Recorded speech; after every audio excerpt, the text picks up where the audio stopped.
Hello,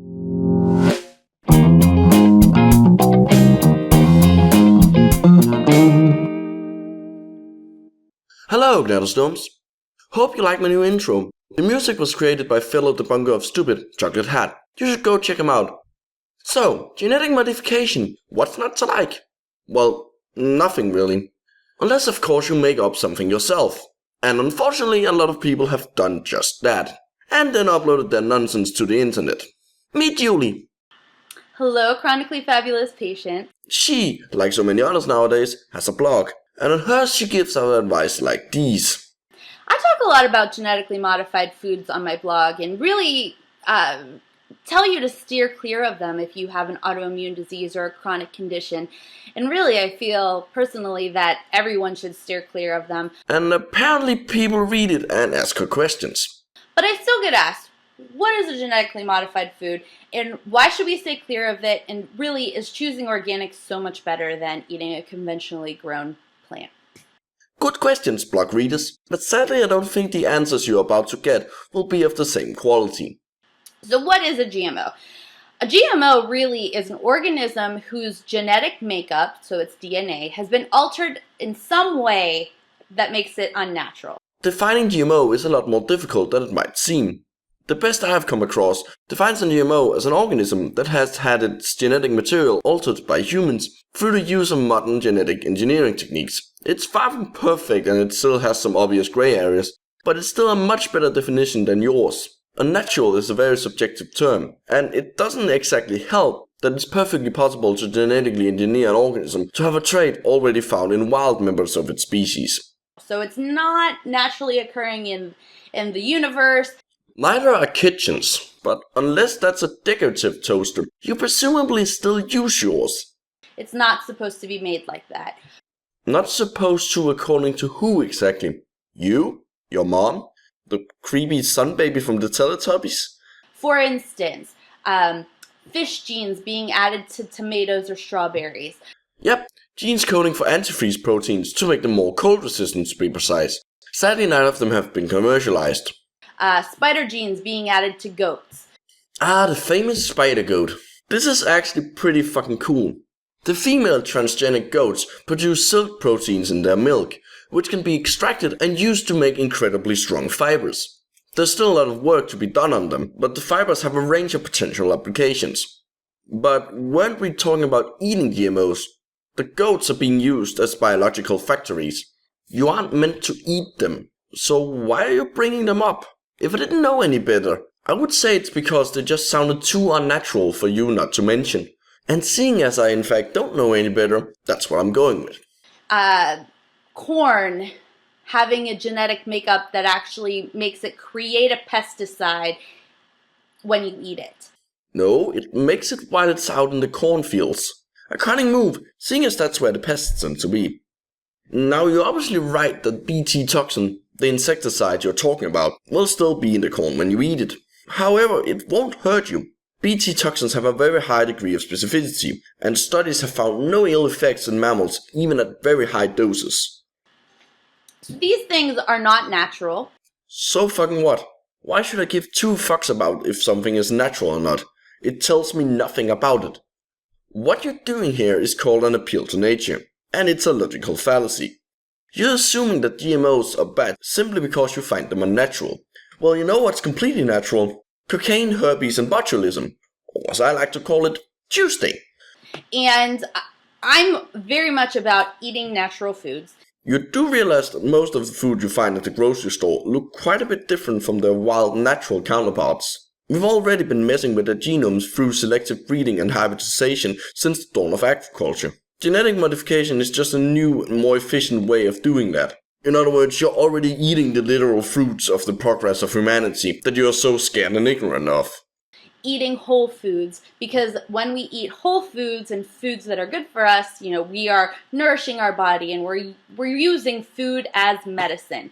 You mean foods like golden rice, which is genetically engineered to have a high beta-carotene content, and which could help save hundreds of thousands of children from going blind and dying each year due to vitamin A deficiency, but thanks to anti-GMO dimwits has yet to be deployed. That kind of food. The fact of the matter is, there's no meaningful difference in the nutritional value of GM and non-GM foods, except in the cases where that's the whole point of modifying them. And please stop saying you're using food as medicine. You're not. You're using food as food. And to eat a genetically modified plant, really, you're kind of screwing up the whole ecosystem. What ecosystem? Do we even know what that means? You're adding in toxins in your body that you don't need. Sorry to repeat myself, but what toxins? You're not going to tell me, are you? It is of course perfectly possible to make a toxin-producing GMO. BT corn is a perfect example of that. But all GMOs, whether they're intended to produce a toxin or not, go through rigorous testing to ensure that they are fit for human consumption. If all GMOs contain toxins, none of them would get the governmental stamp of approval. But why would all of them start producing toxins anyway? The new traits given to different GMOs often don't share any biochemical features, and it's pretty unlikely that all of them just happen to result in toxins. And no, it can't be the modification itself, despite what some anti-GMO people will tell you. Genetic engineering encompasses a range of different techniques, many, if not most of which, are based on naturally occurring and distinctly non-toxin producing mechanisms. So what they are unknowingly suggesting is that all of these mechanisms can make the modified organisms produce toxins, but for some reason they only do it when they're being utilized by humans. And that's simply not how chemistry or biology works. You're adding in, a burden to your immune system because now it needs to look at this and say, what the heck is this? What do I do with this? And since it's not naturally occurring, it doesn't know what to do, and it's going to attack it. Jeepers fucking crabs. That's not how it works. Like, at all.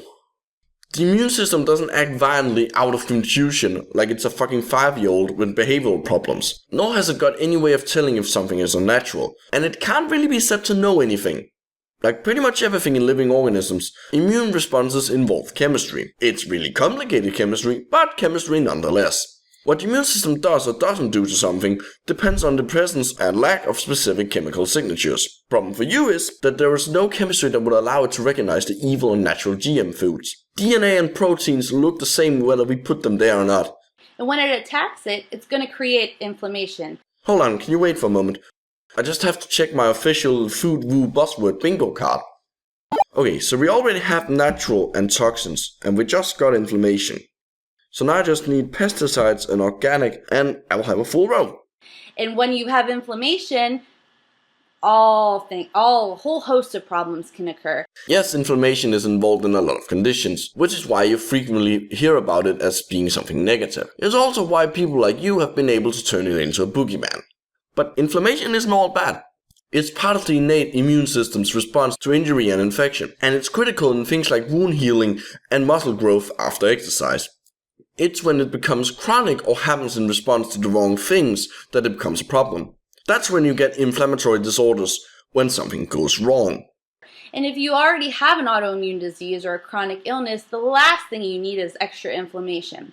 Not if the inflammation is the appropriate response to what's causing it. I'm pretty fucking sure that most people with autoimmune conditions want the wound to heal if they cut themselves. Also, just so we are clear, not all chronic conditions involve inflammation, and even fewer of them have inflammation as their main cause. So by steering clear of genetically modified foods, choosing organic products, steering clear of processed foods, you're actually making a great choice for your body because you're going to cut down on inflammation. No, they won't. And you do realize that you can get organic processed food, right? The two aren't mutually exclusive. Some easy ways to choose non-genetically modified foods is to look for organic. If it says organic, then it cannot have genetically modified parts in it at all.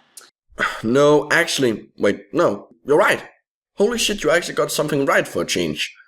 So if it says conventionally grown in Mexico or conventionally grown in the US, that means it's genetically modified. Or it uses pesticides that, add a whole other layer of issues. Bingo! I win! But pesticides. They're not as bad as you think. Not only are there strict rules of how much your food can contain of them, but most of them aren't actually that toxic to humans or mammals in general, which isn't really that surprising given that they're used to kill weeds, insects and fungi.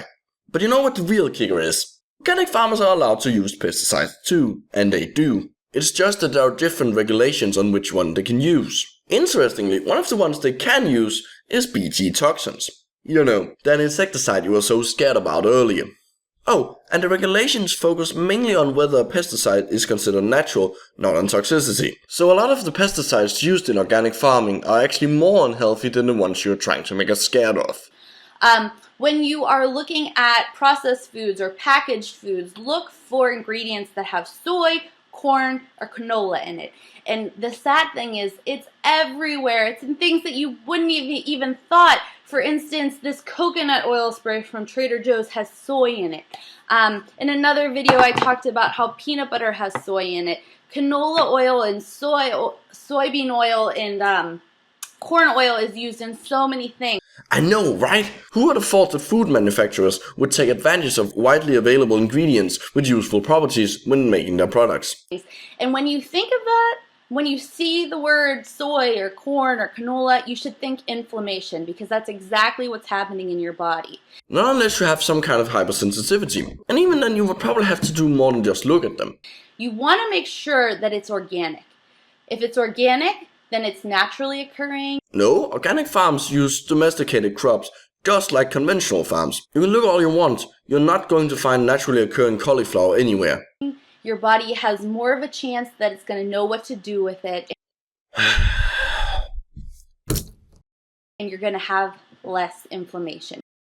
So yes, it's 100% absolutely vital that you choose organic, that you choose quality foods, and that you avoid at all costs soy, corn, and canola that are not organic. No, it's absolutely vital that you go read up on both GM technology and farming in general. Seriously, you managed to get all but one thing wrong, yet you act like you have given some great enlightenment to your viewers. You haven't. You've spouted off a load of already debunked nonsense about a topic that you clearly know nothing about.